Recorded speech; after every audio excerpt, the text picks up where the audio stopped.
पैसा एक वो कागज का टुकड़ा जो इस पूरी दुनिया को चलाता है, जिसके पीछे पूरी दुनिया पागल है। तुम इस दुनिया के किसी भी कोने में चले जाओ, पर तुम्हें बीच में ऐसा एक भी इंसान नहीं मिलेगा जो तुम्हें बोलेगा कि मुझे पैसा नहीं चाहिए, मैं पैसों के बिना आराम से अपनी जिंदगी में रह सकता हूँ, मैं पैसों के बिना खुश रह सकता हूँ। तुम्हें ऐसा एक भी इंसान नहीं मिलेगा इस पूरी दुनिया में, क्योंकि पैसा चीज ही ऐसी है मेरे दोस्त।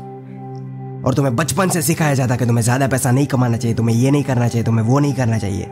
पैसा तुम्हारी सोच भी कर सकता है, पैसा तुम्हें भी कर सकता है, तुम्हें ये कर सकता है, वो कर सकता है, ये कर सकता है, वो कर सकता है। पर ये तुम्हें भी पता है कि ये सब चीजें गलत है। क्या तुम्हें नहीं पता? पर क्या तुम्हें ये पता है कि पैसा क्या है, पैसा बनता कैसे है, पैसों की शुरुआत किसने की, पैसा कहां से बनता है, बैंक कैसे काम करती है, बैंक पैसा कैसे कमाती है, बैंक तुम्हारे पैसों का क्या करती है जो तुम अपने अकाउंट में डिपॉजिट करते हो? क्या तुम्हें यह सब भी पता है? शायद तुम्हें नहीं पता, क्योंकि इसीलिए तो तुम ये वीडियो देख रहे हो। पर कोई बात नहीं, क्योंकि आज इस वीडियो में मैं तुम्हें बहुत अच्छे से समझाऊंगा कि पैसा क्या होता है, क्यों पूरी दुनिया एक कागज के टुकड़े के पीछे पड़ी है। पूरी दुनिया को कागज का टुकड़ा चाहिए, पूरी दुनिया को पैसा चाहिए, पूरी दुनिया को अमीर बनना है। पर क्या तुम्हें पता भी है कि अमीर कैसे बनते हैं? मैं तुम्हें सब कुछ इस वीडियो में समझाऊंगा। तुम्हें कुछ नहीं करना, बस देखना है और सुनना है और समझना है। बस शांति से एक जगह पर बैठो और ध्यान से इस वीडियो को देखो।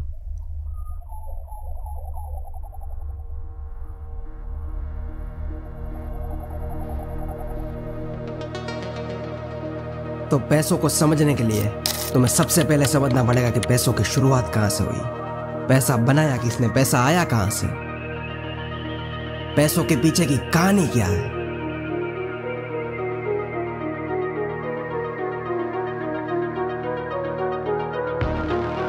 तो ये बात तब की है जब इस दुनिया में कोई नहीं था, ना मैं था, ना तुम थे, ना तुम्हारे पापा थे या ना मेरे दादा थे। मतलब ये बात हजारों साल पहले की है, जब सभी इंसान लेन देन के लिए बार्टर सिस्टम का इस्तेमाल करते थे, यानी कि बिना पैसों का व्यापार।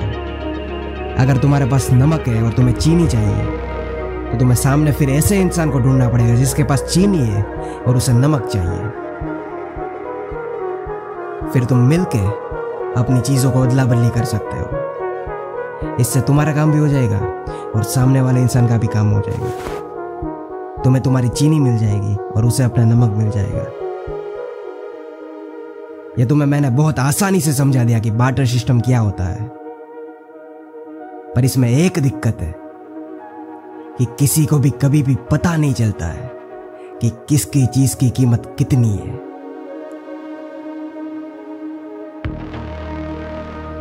नमक की कीमत ज्यादा है या चीनी की कीमत ज्यादा है?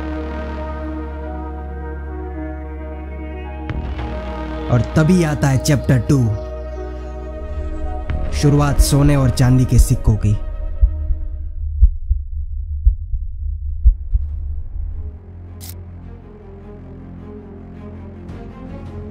अब सभी लोग व्यापार करने के लिए सोने और चांदी के सिक्कों का इस्तेमाल करने लगे। लोग कहीं भी जाते थे, चाहे वो सड़कों पे चलने जा रहे हो या कहीं घूमने जा रहे हो या कुछ लेने जा रहे हो, सभी जगह पे सोने और चांदी के सिक्कों की बोरियां अपने साथ लेके जाते थे, क्योंकि सारा व्यापार तो उससे ही होता था। पर अब इंसान को इसमें भी दिक्कतें थी। पहली दिक्कत तो ये थी कि सभी लोगों को चोरी का डर रहता था कि कहीं मेरी बोरियां चोरी हो गई तो, मेरे सिक्के कोई ले गया तो। और दूसरा कि वो जहां भी जाते थे, चाहे वो कहीं भी जा रहे हो, उसे अपने साथ सोने और चांदी के सिक्कों की बोरियां लेके जानी ही पड़ती थी। वो वजन अपने सर पे लेके जाना ही पड़ता था। और तभी इनमें से कुछ लोगों ने अपना दिमाग लगाया और बनाया इस दुनिया का सबसे पहला बैंक, और चालू किया इस दुनिया का सबसे पहला पैसों का स्कैम।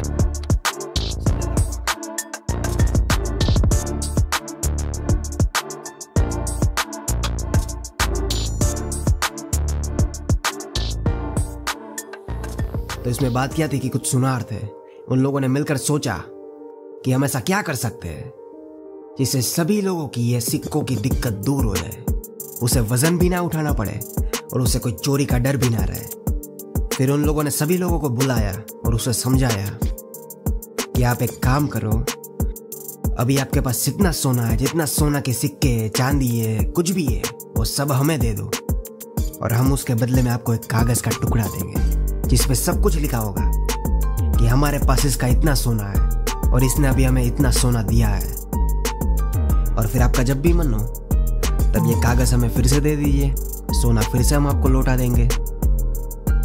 और ये बात सुनकर लोग तो बहुत खुश हो गए, क्योंकि अब उससे वजन भी नहीं उठाना पड़ेगा और चोरी की तो दिक्कत ही नहीं रहेगी, क्योंकि किसी को पता ही नहीं चलेगा कि किसकी जेब में कितनी रसीद है, कितने कागज पड़े हैं।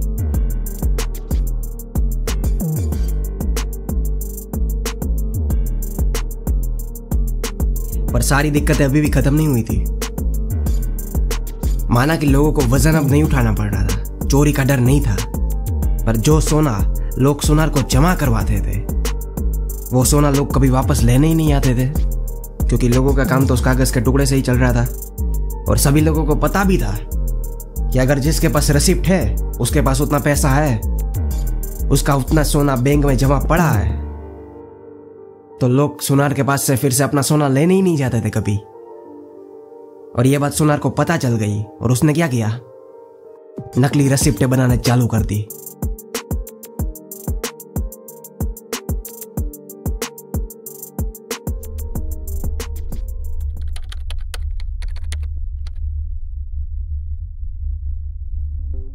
तो मैं समझाता हूँ कि एक बैंक कैसे काम करता है।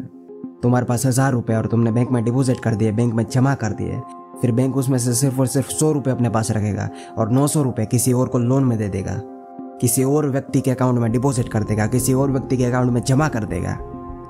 पर इसमें होगा क्या कि बैंक के पास से तुम्हारे 1000 रुपये, उसमें से 100 रुपये उसने रख लिए, पर 900 रुपये उसने किसी को लोन में दे दिए, तुम्हारे पैसे। अब इसमें भी कोई दिक्कत नहीं है, पर इसमें होता क्या है कि अगर तुम अपने बैंक के एप्लीकेशन में देखते हो कि तुम्हारे पास अभी कितना पैसा है, कितना बैलेंस है, तो तुम्हें भी 1000 रुपये दिखाता है। और जिस इंसान को लोन दिया है 900 रुपये तो उसे भी दिखा रहा है, पर टोटल पैसे कितने हैं? 1000 रुपये। तुम समझ रहे हो? 1000 रुपये तुम्हारे पास भी है, पर 900 रुपये उसके पास भी है।